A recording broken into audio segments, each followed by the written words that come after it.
মানে তো ভাইরা, আজকে গোলাম ময়লা রনি, ডক্টর মিজানুর রহমান আজহারি এবং শায়েখ আহমদুল্লাহ এদেরকে নিয়ে এমন এক চমকপ্রদ কথা বলছেন, আপনারা শুনলে অবাক হয়ে যাবেন। ওটা শোনার আগে যারা আমার চ্যানেলে নতুন তারা দয়া করে আমার চ্যানেলটা সাবস্ক্রাইব করুন, তারপরে কথাগুলো বলবো। এখনই আপনারা গোলাম ময়লা রনির বক্তব্যটা শুনুন আর আহমদুল্লাহ এবং মিজানুর রহমান আজহারি যারা জামাতের তৈরি সুপারস্টার, নট সুপারস্টার, বাংলাদেশের এই বক্তৃতার জগতে অনেকটা মেগা স্টার। এক আজহারি যদি একদিকে দাঁড়ায়, 100 আব্বাসী যত চিৎকার চেঁচামেচি তিনি করুন না কেন, জাস্ট আজহারি একটা মঞ্চে বসে থাকবেন, কোনো কথা বলবেন না। আর 100 আব্বাসী, এনায়েতুল্লাহ আব্বাসী অন্যদিকে তার পাশে আর একটা সমাবেশে ওয়াজ করতে থাকবেন, মাহফিল করতে থাকবেন। দেখবেন শুধুমাত্র আজহারির যে ওয়াজের ময়দান, সেই ওয়াজের ময়দানে লক্ষ লক্ষ মানুষ, তারা কোনো কিছু শুনবে না, শুধু বসে বসে আজহারিকে দেখবে। তো গোলাম ময়লা রনির বক্তব্য শুনছেন যে জামাত ইসলাম যে সুপারস্টার বানিয়েছেন, সুপারস্টার মেগা স্টার বানিয়েছেন ডক্টর মিজানুর আজহারিকে, যে মেগা স্টার হিসাবে তারা গড়ে তুলেছেন, এইরকম এনায়েতুল্লাহ আব্বাসী নিজেকে বাংলাদেশে সব জানতা হুজুর হিসাবে নিজেকে প্রমাণ করতে চাইলেও সবচেয়ে বেশি জানে, ভালো বিতার্কিক এবং তার উপরে বড় আলেম কেউ নাই। এইটা যতই তিনি মানে প্রমাণ করার চেষ্টা করুক না কেন, জামাতের যে মেগাস্টার ডক্টর মিজানুর রহমান আজহারি, তার কাছে এরকম 100 এনায়েতুল্লাহ আব্বাসী এক জায়গায় করলো, মিজানুর রহমান আজহারির ধারে কাছেও যাইতে পারবে না। জামাত এমন প্রোডাক্ট তৈরি করে। তো প্রিয় বন্ধুগণ, আমার ভাইয়ের আমার, এই যে গোলাম ময়লা রানী কথাটা কিন্তু ঠিকই বলেছেন। আমাদের ডক্টর এনায়েতুল আব্বাসী উনি কিন্তু মনে মনে এটাই ভাবেন যে শালার আমি এইরকম একজন বিতার্কি, এই ইয়ার কি ওই যে 71 বেশি খাইতো শাহরিয়ার কবিরের মতন লোক, তারপরে বিভিন্ন বাঘা বাঘা যারা হলো নাস্তিকতা দাবি করে তাদেরকে নাস্তানাবাদ করে দিই, তাহলে তো বাংলাদেশে আমি মেগা স্টার হওয়ার কথা ছিল, কিন্তু আমি তো হতে পারলাম না। হয় মিজানুর রহমান আজহারি, ওই লোকটার পিছনে কে কে হলো, কি দেখলো মানুষ, লাখ লাখ মানুষ চলে যায় তার মাহফিলে, 4 লাখ 5 লাখ 7 লাখও হয়। আবার ডক্টর এনায়েতুল আব্বাসে দেখা যাচ্ছে 10,000 লোকও হয় না, কোনো কোনো জায়গায় দেখা যায় 500-1000 লোক হয় মাত্র। আমি এত কিছু, এত বড় হনু, যার কারণে কখনো মামুনুল হক কেউ বলে যে কোন আলিয়া মাদ্রাসায় তার 1 ঘন্টা ক্লাস নেওয়ার মতন যোগ্যতা নাই, এমনও আলিয়া মাদ্রাসা আছে। কিন্তু আমি হযরতের কাছে বলতে চাই, ডক্টর এনায়েতুল আব্বাসী সেই আলিয়া মাদ্রাসাটা কোনটা যেখানে মামুনুল হক এর মতন একজন বিদগ্ধ শাইখুল হাদিস 1 ঘন্টা ক্লাস নিতে পারবে না? সেই মাদ্রাসাটা কোন জায়গায়, সেই নামটা কিন্তু আপনি এখনো বলেননি। ওটা জাতির কাছে প্রকাশ করবেন কোন মাদ্রাসা। এরপর আমরা মামুনুল হককে সেই জায়গায় নিয়ে যাবো, দেখবো 1 ঘন্টা ক্লাস নিতে পারে কিনা আর কি।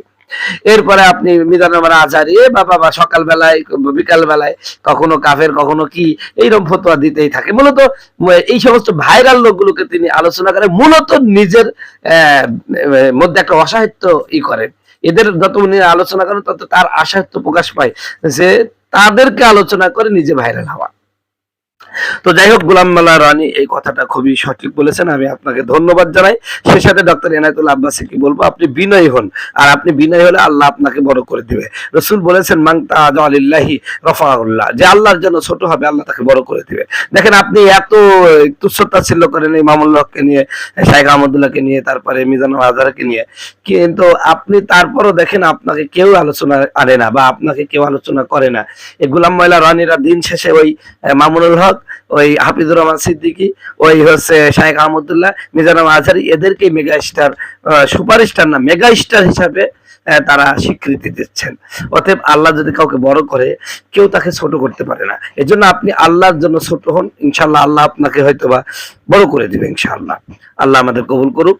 আর সকল প্রকার হিংসা বিদ্বেষ, পরের প্রতি হিংসা, এগুলো থেকে বিরত রেখে আমাদের ঈর্ষা করার তৌফিক দান করুন। আমিন। এবার বলল আগামীকাল 10টার সময় তোমার ফাঁসি হবে। শত শত মানুষ, মক্কার মানুষগুলো একত্রিত হয়েছে, খোবাইবকে ফাঁসি দিবে। এবার ফাঁসি দেওয়ার আগে আমার দেশেও আছে, তার শেষ ইচ্ছা পূরণ করা হয়। কথা বলুন ঠিক কিনা? হযরতে খোবাইবকে বললেন, খোবাইব তোমাকে তো ফাঁসি দিবই, কিন্তু তোমার কি কোনো ইচ্ছা টিচ্ছা আছে নাকি? কয় আমার ইচ্ছা টিচ্ছা যদি মনে করেন তাহলে একটা জিনিস আমি চাই। কি জিনিস? কয় আমার 1 বন্দা পানি দাও, আমি 2 রাকাত নামাজ পড়বো। বলেন সুবহানাল্লাহ। আমরা হলে কি বলতাম? আমার বউটাকে একটু দেখে নি, সন্তানটাকে একটু দেখে নি, এই কথা বলতাম না? কথা বলুন ঠিক কিনা? কিন্তু হযরতে খুবাইব কি বললেন যে আমার আল্লাহর সামনে 40টা দিন নামাজ পড়তে পারি নাই সুন্দর করে ওযু করে, কারণ তোমরা তো আমাকে ওযুর পানি দাও নাই। আজও বাংলাদেশে ওলামায়ে কেরাম জেল খাটতেছে যাদেরকে এরকম কষ্ট দেওয়া। কথা বলুন ঠিক কিনা? আমার বন্ধুগণ, আমার ভাই সাবধান, আলেমদের সাথে বেয়াদবি করলে টুডে এন্ড টুমরো। মুসার সাথে বেয়াদবির কারণে ফেরাউনের যেই পরিণতি হয়েছে, ইব্রাহিমের সাথে বেয়াদবি করার কারণে নমরুদের যেই পরিণতি হয়েছে, টুডে এন্ড টুমরো এদের পরিণতি একটাই শোচনীয় হবে। কথা বলুন ঠিক কিনা? আমার বন্ধুগণ, আমার ভাইরা, যে কথা বলতেছিলাম, হযরতে খুবাইব বললেন যদি অনুমতি দাও আর আমাকে সুযোগ দাও তাহলে এক বন্দা পানি দাও, আমি ওযু করে একটু প্রাণ ভরে নামাজ পড়তে চাই। বলেন সুবহানাল্লাহ। আমার সম্মানিত ভাইরা, আমার হযরতে খুবাইব রাদিয়াল্লাহু তাআলা আনহু এই কথা বললেন, ঠিক আছে তোমাকে দা এখনো এক বন্দা পানি দিয়ে সুন্দর করে ওযু করলেন, নামাজে দাঁড়াই গেছেন, আমার আল্লাহ যেন সামনে উপস্থিত। হযরতে খুবাইবের মন চাই না নামাজ শেষ করব, সুন্দর করে কোরআন তেলাওয়াত করছেন, রবের সামনে একাকী কথা বলতেছেন, আমার রবের সাথে কথার আদান প্রদান হচ্ছে। কারণ বান্দা যখন নামাজে দাঁড়ায় যাই আলহামদুলিল্লাহি রাব্বিল আলামিন বলে, আমার আল্লাহ জবাব দেয় হামিদানি আবদি, আমার বান্দা তুমি আমার প্রশংসা করছো, আমার কুদরতি কানে শুনতেছি। বলেন সুবহানাল্লাহ। এরপরে আমার আপনি যখন বললেন ইয়্যাকা না'বুদু ওয়া ইয়্যাকা নাস্তাঈন, আমার আল্লাহ তখন বান্দাকে বলতে থাকে, বান্দা তুই যা চেয়েছিস সব তুই পেয়ে যাবি। বলেন সুবহানাল্লাহ। হযরতে খুবাইব খুব আপন মনে সুন্দর করে কোরআন তেলাওয়াত করছেন। কোরআন তেলাওয়াত করতে করতে হঠাৎ করে মনে হলো, আরে আমি তো নামাজের মধ্যে, কিন্তু উপস্থিত সমস্ত শত্রু বাহিনী আমার ফাঁসির জন্য অধীর আগ্রহে দাঁড়িয়ে আছে। এই মুহূর্তে যদি নামাজ লম্বা করি, এই কাফেররা মনে করতে পারে খুবাইব মৃত্যুর ভয়ে ইচ্ছাকৃতভাবে নামাজ লম্বা করছে। তাই তিনি খুব দ্রুত নামাজ শেষ করার পরে উপস্থিত কাফেরদেরকে ডাক দেয়া বলেন, কাফেররা শোন, আমি যখন নামাজে দাঁড়াইছিলাম আমার মনে বলছিল নামাজ পড়তেই থাকি, কিন্তু তোমাদের মনে এই ধারণা হতে পারে খুবাইব মৃত্যুর ভয়ে নামাজকে লম্বা করেছে, এই কারণে আমি নামাজকে তাড়াহুড়া করেছি, সংক্ষিপ্ত করে শেষ করেছি। এই কথার সাথে সাথে আমার ভাইয়েরা ক্ষুধার্ত নেকড়ের মতন সমস্ত কাফেররা খুবাইবের পুরো ঝাঁপিয়ে পড়লো। কেউ বল্লম দিয়ে মারে, কেউ তরবারি দ্বারা মারে, কেউ ছুরি দ্বারা মারে। দরদর করে হযরতে খুবাইবের শরীর দিয়ে রক্ত পড়ে। হযরতে খুবাইবকে ফাঁসির কাস্টে রাখা হলো। আমার বন্ধুগণ দুই হাত এরকম ধরে খালি তরবার দিয়ে খুঁচায়, ছুরি দিয়ে খুঁচায়। এমত অবস্থায় একজন কৌতুক করে বলে, ঠাট্টা করে বলে, ওরে খুবাইব, তোকে যেই নির্যাতন করছি এর পরিবর্তে যদি তোর নবীটাকে করতাম তাহলে কি তুই মেনে নিতি? ওই মুহূর্তে রক্ত বের হতে হতে শরীর থেকে সমস্ত শক্তি শেষ হয়ে গেছে।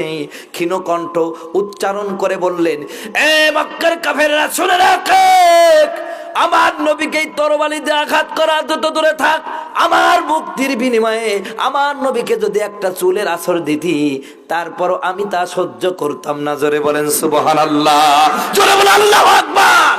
এই হলো ঈমান। খালি আমানতু বিল্লাহ বললে হবে? হযরতে খুবাইবকে যখন এই করা হলো, আমার বন্ধুগণ, আমার ভাইয়েরা, আবার নেকড়ে বাকের মতন তার প্রতি ঝাঁপিয়ে পড়লেন। খুবাইব ওই সময় দোয়া করেন, আল্লাহ শুধুমাত্র তোমার নবীকে বিশ্বাস করেছি, তোমাকে বিশ্বাস করেছি, এই অপরাধের কারণেই যারা আমার প্রতি এমন নির্যাতন করলো, জুলুম করলো, মালিক গো এদের তুমি গুনে গুনে রাখো, চিহ্নিত করে রাখো, একটাকে তুমি ছাড় দিবা না, পিটায়া দুনিয়া থেকে বিদায় করে দিবা। তাফসীরের মধ্যে লেখে, আমার বন্ধুগণ, আমার ভাইয়ারা, পরবর্তী যুদ্ধের মধ্যে একটাও ভালোভাবে মরে নাই, সবগুলো নির্মম হয়ে মৃত্যুবরণ করেছে। জোরে বলেন সুবহানাল্লাহ।